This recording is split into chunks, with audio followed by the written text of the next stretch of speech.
Hello everybody, welcome back to my channel. My name is Zara and today I'm going to be doing a review of The Atlas 6 by Oliver Blake.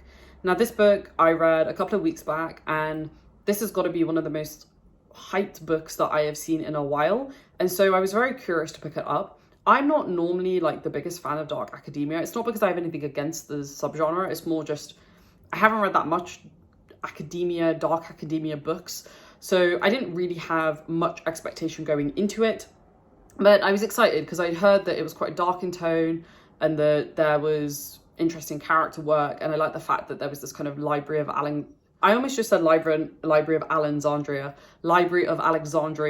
you know, kind of feel to it. I actually thought it was going to be set at the Library of Alexandria in Egypt, and it wasn't, and that kind of disappointed me, but I'll come on to that later. So this book is centered around a couple of different characters. I think it's 5 characters who are essentially enrolled into this school that is tasked with protecting the Library of Alexandria.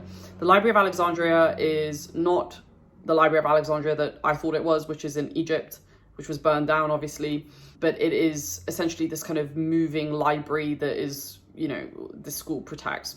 So we're following these characters as they're figuring out how to navigate this environment. The crux is that I think there's actually 6 people, and one person essentially is going to get dropped by the end of the school year. And so they're all in competition with each other. So we have 6 people, one person's going to be dropped, and then we have 5 people who are, at the end of it, are going to be protecting the library. The reason why that's interesting to the individuals is because it brings a lot of power, it brings a lot of prestige. The people that go on to become the protectors of the library become like CEOs and politicians and very influential, wealthy people. I was quite interested in that, especially because it's adult fantasy. I thought my biggest worry was that it was going to be like YA, but it's not. It reads like adult fantasy. So, and I'm not going to lie, I didn't have like super high expectations because I didn't want to like, you know, set up the book for failure. But I have to say it was not as good as I thought it was going to be, even though I had low expectations to begin with. So without further ado, I'm going to jump into my review. I'm going to try and keep this review fairly quick. I feel like there's a lot of Atlas 6 reviews on YouTube, and this is just my perspective of the book. So the good. I really like the premise of the book. I really like the kind of whole competition aspect. I think it creates stakes in the game. And I like the fact that there's a lot of mystery surrounding the library and certain characters in the book, and we're learning about those things as the characters learn about those things. So I really like that. The only thing is that as the book progresses, it starts to get very repetitive, because we are learning things sometimes or relearning things sometimes through multiple perspectives, and it just gets a little bit boring in my opinion.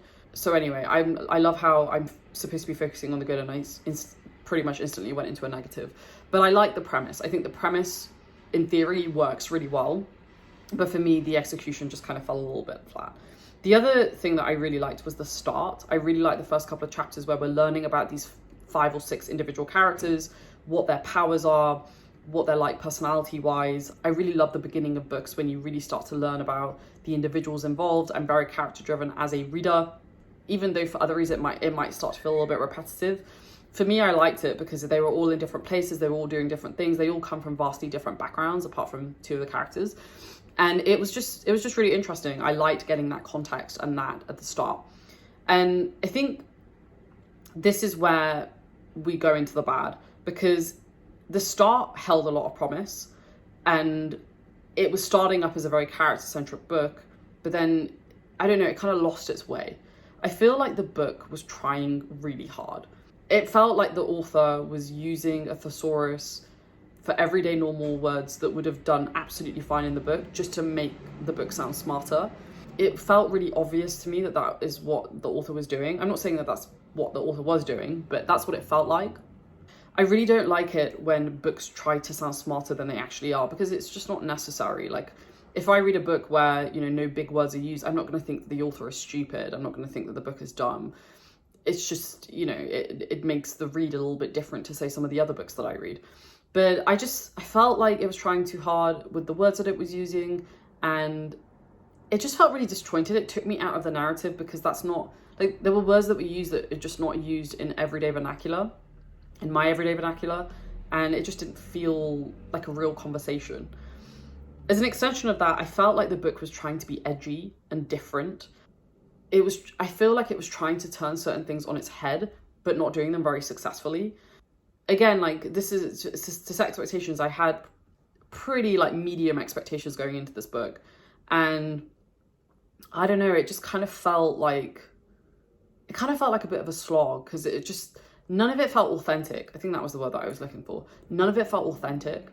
And me, I like it when you can almost hear the author's voice. And I feel like in this, the author didn't have a voice, because it felt like a robot had written it or something. I don't know. It's super weird. It's like the first experience that I've had like this in a very long time. The other thing that I didn't really like was the magic system. I think it was very surface level. I think we could have got a lot more detail into the mechanics of how the different magical abilities worked. It's entirely possible that the author is going to do that in later books, in which case, fair enough. But the magic plays such a critical part in this book, and I never really felt like I learned much about the mechanics and the intricacies of the magic system, which is really disappointing, because some of the magical abilities are actually really interesting, but we just never got that layer deeper, and I was just wanting more. The other thing that I didn't like, and this is going to be a surprise probably to a lot of people, we all know that I like grimdark. We all know that I like morally questionable characters. None of the characters in this book are likable. And none of the characters that I read in most of my books are particularly likable, but I still like them as characters because there's something that I can connect with. There's something that I can root for. But in this book, none of them are likable. They're just really annoying, and they're not very relatable. Sorry for the background noise. I have my window open. But they're not, it's not that they're unlikable in a morally grey way. I mean, some of them are morally grey, but they just feel really like pretentious, and they just didn't feel real to me. Like, none of these characters felt real. They didn't feel like people that I've met in my life, or they didn't have characteristics of people that I've met in my own life. And that's really important to me. I need to feel like I can relate to the individuals. And I never got it. I just never got it. The last thing I'm going to mention, because again, I don't want this review to go over too long, and I feel like it's quite a negative review, and it is what it is. I mean, a lot of people love this book, so I know I'm in the minority here. But the other thing is that it's just super predictable. I got most of the ending by like a third of the way into the book, and I wasn't super like engrossed by the time that I got to the end. At that point, it just kind of felt like I needed to get it done. So it's a book that I can understand if you like this type of setting, why you might like it, but it's just a book that is not for me. Will I continue on with the series? Probably not. Unless I hear some like, details on, the magic system, and if one of my friends tells me that it's good and she improves some of the stuff that I've mentioned, then fine. But otherwise, like, I'm just not that connected to the story, to the characters. I don't really care about what happens to any of them. And so if you're somebody like me, because it is a character-driven book, but not in the way that like Abercrombie does characters, or Parker does characters, or even Brandon Sanderson does characters sometimes. There's a disconnection for me. And so I think if you are somebody who likes Abercrombie, Parker, when I say this is a character-driven book, I don't mean it in the way that Abercrombie's books are character-driven, where, there's development and there is parts of their personality, even though they're very questionable characters, that you as a reader can empathize with. I ended up giving this book 3 stars. Look, it wasn't the most terrible reading experience in the world, but it wasn't a book that I will remember, and I will probably end up unhauling my copy of the book, which is really unfortunate.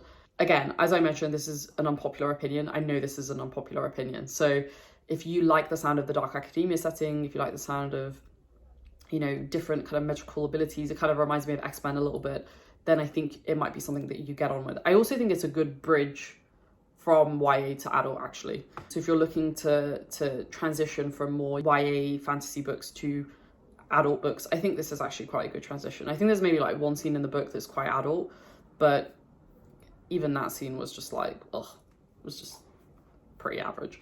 So there we have it. There's my review. I really don't like doing negative reviews, but at the end of the day, this is the job that we do. I'm not against reading the later books, but I think for me and what I like in my books, it's not really suited for for the type of reader that I am. So bear that in mind going into it if you do end up picking it up. But yeah, we'll leave it there. I hope you'll enjoy this review. Let me know if you've read it, because I'm really curious, because I think a lot of people love this book. I think I've met maybe one person who was like meh on it. So I'm very curious if any of you guys have read it and what you thought about it. So let's take it down below into the comments, and I will see you all in the next video. Stay safe, take care, and I'll speak to you soon.